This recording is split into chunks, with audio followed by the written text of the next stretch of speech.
ざっと位置関係は左奥の壁際にデスクをつけていて、その向かい側右奥にプリンターとこんな感じで本棚を置いてます。ちょうど右奥の方に窓があるんですけど、日差しが強すぎるのでカーテンで締め切ってます。ではまず机の紹介ですね。机は電動昇降デスクを使ってます。自由に高さを変えられるものです。椅子はこんな感じです。メッシュというか沈み込みすぎないメッシュ素材になっていて、座り心地はすごくいいです。高さは頭の方まであります。この腰の部分が湾曲しているので姿勢がよく保てるし、腰痛にもなりにくくなってて座り心地もいいです。で、アームレストがあって、でもちろん普通の椅子みたいに高さは変えられるんですけど、リクライニングもついていて、座りながら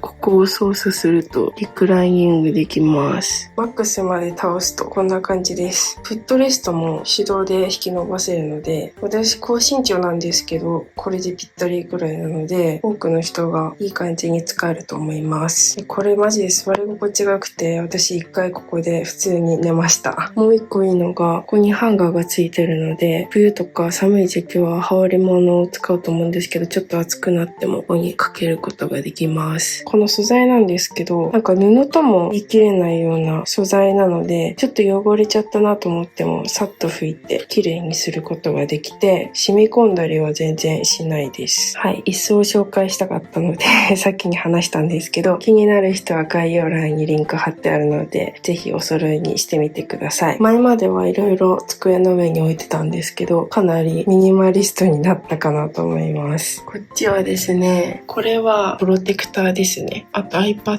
これは目印で、こっちがミニです。これをいつも立てかけておいてます。これはフェイクグリーンです。私は観葉植物のお世話できない人間なので、もう枯れるとかっていう概念のないフェイクグリーンを買いました。なんかお部屋も綺麗に見えるのでおすすめです。で、タイマー。あと、ここにいつもコースターを置いてます。こんな感じの木のものを置いてます。で、ここにパソコンのスタンドと Macを置いてて、左側にこれはもう高校生ぐらいの時から使ってる穴開けパンチ、あとクリップ入れと文房具をちょっとだけ入れてます。だいぶ捨てちゃったのであんまりないんですけど、ハサミ、ボールペン、タッチペン、シャーペン、ボールペン、あと暗記マーカーとかこういうネームペンを入れて、付箋と、あと印鑑、これは病院実習でいつも持ち歩いてた消毒液なんですけど、これも入れてます。これはもうそろそろなくしてもいいかなって思ってるんですけど、まだ置いてあるっていう感じです。これはライトで、このライトもすごいハイテクで、回すだけで明るさ調節できたり、色味も変えられたりします。机の天板の横にこういう感じで差し込んで固定してつけてます。机は何もないんで、紹介こんな感じです。で、反対側、ここにフェイクグリーンを吊るしてます。もともとこのグリーンだけだったんですけど、宮城の気仙沼市のキャラクターのホヤ坊や友達が買ってきてくれて超可愛いので、ここに吊るしてて、あと私はお文具さんが好きなので UFO キャッチャーで撮ったお文具さんを2人とプリンさんをここに大集合させてます。これが収納スツールになってて、中にいろいろ細々したものを入れてます。で、椅子にもなるっていうやつです。その上にキヤノンのプリンターと、あとこれは書類ケースの中にコピー用紙を入れてます。で、その上に書類とか線ブックカバー、ロール板とかを置いてます。180センチぐらいある本棚を隣に置いてます。一番上は、これはちょっと留学行く時の教科書を裁断したやつとか、どこ置いていいかわかんないファイル、あと一眼を今あんま使ってないのでここに置いてるのと、皆さんにいただいた YouTube の銀の盾を置いてます。一番上は A4 ぐらいのサイズも入るようなスペースにしてます。ちょっと左側は大学の教科書で見せられないんですけど、大学の教科書って言っても私は買わないか捨てるか売っちゃうかのほとんどなので、これしかありません。これは実習前に図書館行ってよかったので自分で買った処方解析の本です。あとは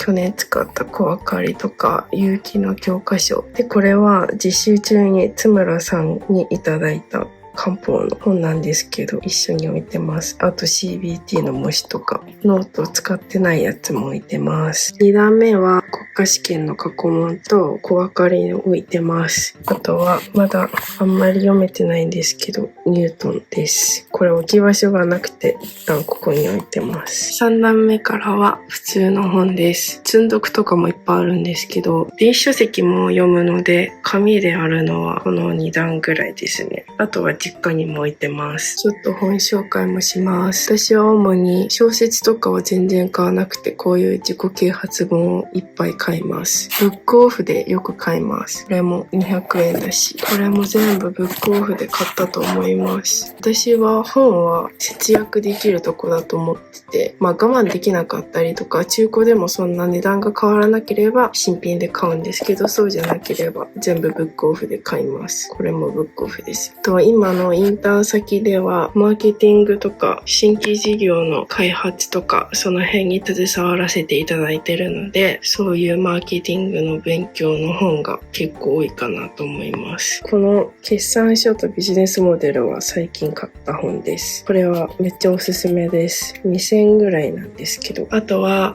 去年サッカーのワールドカップに感化されて、ちょうど長友さんの本が出たので買いました。買ってよかったんですけど、タイトルがマッチしてないなっていうのが個人的な感想で、メンタルモンスターになるっていうよりは、僕がメンタルモンスターになるまでみたいな奇跡がわかるようなタイトルの方が良かったんじゃないのかなっていうのが個人的な感想です。これを読んだからといってメンタルモンスターになれるわけではないかなっていう感じですね。ファクトフルネスとかも有名な本かもしれませんが、私は読んでよかったですね。これは外国のものが翻訳された本なんですけど、導入を読んだ時にすごく引き込まれてしまった本で、自分の物差しがどれだけ狂っていたかっていうのを分からせてくれた本です。これもすごい良かったです。結構有名になった本だと思うんですけど、サイコロジー・オブ・マネーっていう、お金に困らないようにして生きていくためにはどうすればいいかっていうコツじゃないですけど、お金に困ってない人は何を意識しているのかみたいなものが項目ごとに書かれているので、これは正しいお金の知識をつけるというよりは、考え方を豊かな方にリセットするためにすごくいい矯正本だと思います。1番から何個か項目が振られているので、自分が気になったとこから読んでってみるのがいいかなと思います。お父さんに借りて難しくて挫折したまんまですね。インターン先でお世話になっている方がマッキンゼーにもともと勤めていらして、すごく尊敬しているので、それだけで買った本です。これももしダントツになりたいなら、たった一つの確実な技術を教えよう。これは私が尊敬する友達が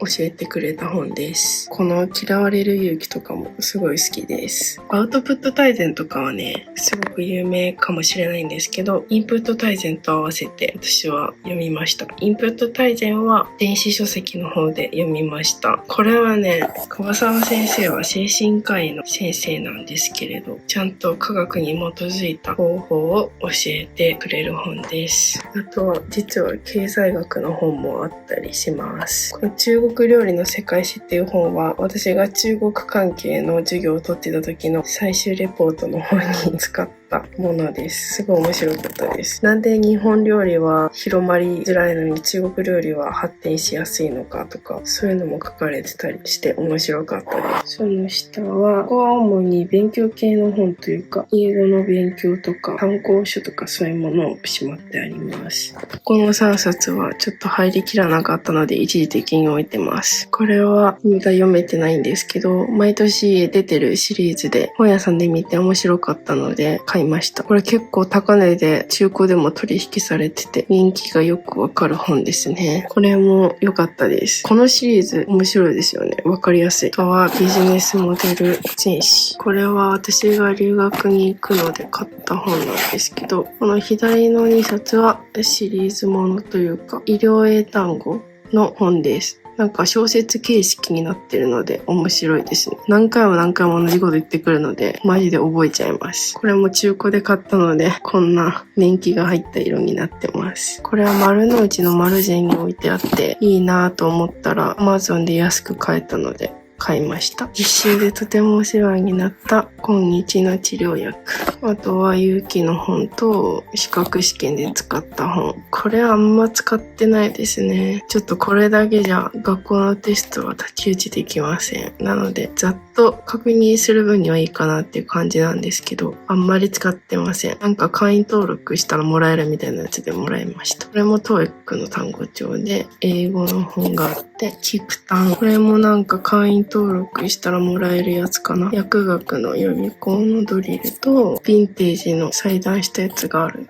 あとは、勉強するのはやめちゃったんですけど、中国語のやつと英語の本があります。下の段は汚すぎるんで見せられないんですけど、一はコピー用紙と家電の説明書とか、契約書とかがいろいろ入ってます。ざっとでしたが、私の机と本棚の紹介でした。チャンネル登録と高評価の方よかったらよろしくお願いします。また次の動画でお会いしましょう。バイバイ。